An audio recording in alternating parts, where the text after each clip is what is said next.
ये है लूमी, एक छोटा सा जुगनू जो बस खिड़की से बाहर की दुनिया के सपने देखता है। और ये जो इतनी खूबसूरत एनिमेशन है ना, हैरानी की बात ये है कि ये मुकम्मल तौर पर एक मुफ्त एआई से बनाई गई है। और इस पूरी कहानी का जो पैगाम है वो ये है कि छोटी सी रोशनी भी कितना बड़ा फर्क ला सकती है। ये चीज़ हमें याद दिलाती है कि हर कहानी के अंदर एक दिल होता है, एक जान होती है जो उसे जिंदा रखती है। आम तौर पर लोग एआई एनिमेटेड कहानियां बनाने के लिए हजारों रुपए खर्च कर देते हैं, लेकिन एक एक ऐसा खुफिया तरीका भी है जो बिल्कुल मुफ्त है। और हाँ, यकीन मानिए, ये इतना आसान है कि कोई भी कर सकता है। तो शुरू कहाँ से किया जाए? देखिए, हर ज़बरदस्त एनिमेशन के पीछे ना एक अच्छी कहानी होती है। तो सबसे पहला कदम यही है कि हम अपनी कहानी का ब्लूप्रिंट तैयार करें, यानी कहानी लिखें और उसके लिए बसरी हिदायत बनाएं।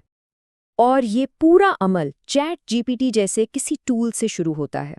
हम इससे सिर्फ कहानी नहीं लिखवाएंगे, बल्कि हर सीन के लिए तफसीली वसरी हिदायत भी बनवाएंगे। क्यों? ताकि हमारी एनिमेशन शुरू से आखिर तक एक जैसी और जुड़ी हुई लगे। जरा यहाँ गौर करें, एक सादा सा कहानी का जुमला एक तफसीली एआई प्रॉम्प्ट में कैसे बदल जाता है। देखें, कहानी जो है ना वो तो एहसासात देती है, लेकिन प्रॉम्प्ट एआई को बिल्कुल साफ साफ बताता है कि क्या बनाना है। डिज्नी पिक्सार स्टाइल हो, रोशनी कैसी हो, सब कुछ। और असल राज यही है जो एनिमेशन को इतना शानदार बना देता है। तो कहानी तैयार है, प्रॉम्प्ट्स भी। अब वक्त है असल जादू का। चलें अब एनिमेशन की दुनिया में चलते हैं और देखते हैं कि ये सब कुछ बनता कैसे है। इस पूरे तरीके का जो एनिमेशन इंजन है वो है ग्रॉक एआई। ये एक बहुत ही ताकतवर और हाँ, बिल्कुल मुफ्त टूल है जो हमारी कहानी को जिंदा कर देगा। तो वो जो महंगे क्रेडिट्स वाला चक्कर है ना, उसको बिल्कुल भूल जाएं, क्योंकि यहाँ सब कुछ मुफ्त है। अच्छा, इसको इस्तेमाल करने से पहले एक बहुत ज़रूरी सेटिंग तब्दील करनी है। प्रोफाइल में जाकर सेटिंग्स, फिर बिहेवियर में इनेबल ऑटोमेटिक वीडियो जनरेशन को अनटिक कर दें, यानी बंद कर दें। इससे होगा ये कि कंट्रोल हमारे पास रहेगा और एआई खुद से वीडियोस नहीं बनाता रहेगा। और हाँ, एस्पेक्ट रेशो को 16:9 मुंतखब करना मत भूलिएगा।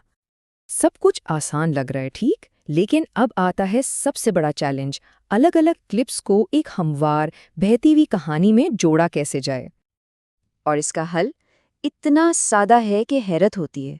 राज ये है कि एक सीन का आखिरी फ्रेम अगले सीन का पहला फ्रेम बन जाता है। बस इसी से बसरी तसलसल आता है और सब कुछ एक जैसा लगता है। चलें, इसको 4 सादा इक़दामात में देखते हैं। पहले, स्लाइडर को क्लिप के बिल्कुल आखिरी फ्रेम पर ले जाएं। फिर दाएं क्लिक करके वीडियो फ्रेम कॉपी करें, मुंतखब करें। इसके बाद वापस इमेज प्रॉम्प्ट बॉक्स में जाना है और आखिर में इस कॉपी किए हुए फ्रेम को नई शुरुआती तस्वीर की जगह पेस्ट कर दें। बस इतना ही करना है। लेकिन सवाल ये है कि अगर सीन पूरी तरह तब्दील करना हो तो, मान लें एक जंगल से सीधा शहर का सीन दिखाना है, तब पिछले फ्रेम की ज़रूरत नहीं है। उसके लिए बस टेक्स्ट प्रॉम्प्ट से एक बिल्कुल नई तस्वीर बनाएं और वहां से एक नया सिलसिला शुरू कर लें। ठीक है, तो हमारी एनिमेशन अब तैयार है, लेकिन ये अभी भी खामोश है। तो अब वक्त है इसमें आवाज़, बयानिया और म्यूज़िक डालकर इसको मुकम्मल करने का। हम नहीं चाहते कि एआई बस एक रोबोट की तरह स्क्रिप्ट पढ़ दे। हम चाहते हैं कि वो अदाकारी करे, और यहीं पर वोकल डायरेक्शन की तकनीक काम आती है। यानी हम एआई को बताते हैं कि हर लाइन को किस जज्बे, किस लहजे और किस रफ्तार के साथ बोलना है। और मज़े की बात यह है कि चैट जीपीटी सिर्फ स्क्रिप्ट नहीं, बल्कि हर लाइन के लिए ऐसी वोकल डायरेक्शंस भी बना सकता है। जैसे यहाँ देखें, सादा बयानिए के साथ हिदायत दी गई है, सरगोशी भरी, हैरत से भरपूर। इस छोटी सी हिदायत से बयानिए में कितनी जान आ जाती है। तो आवाज़ बनाने के लिए 11 लैब्स का V3 मॉडल इस वक्त सबसे बेहतरीन है। और वीडियो को हतमी शक्ल देने के लिए कैपकट एक बहुत ही ज़बरदस्त और मुफ्त ऑप्शन है, या फिर कोई भी एडिटिंग सॉफ्टवेयर जो इस्तेमाल करना आसान लगे। तो हमने एक कहानी लिखी, उसको एनिमेट किया और उसमें आवाज़ भी डाल दी। पूरा अमल मुकम्मल हो गया। लेकिन अब थोड़ा आगे का सोचते हैं। इस सब का मतलब क्या है? कहानी सुनाने का मुस्तकबिल कैसा होने वाला है?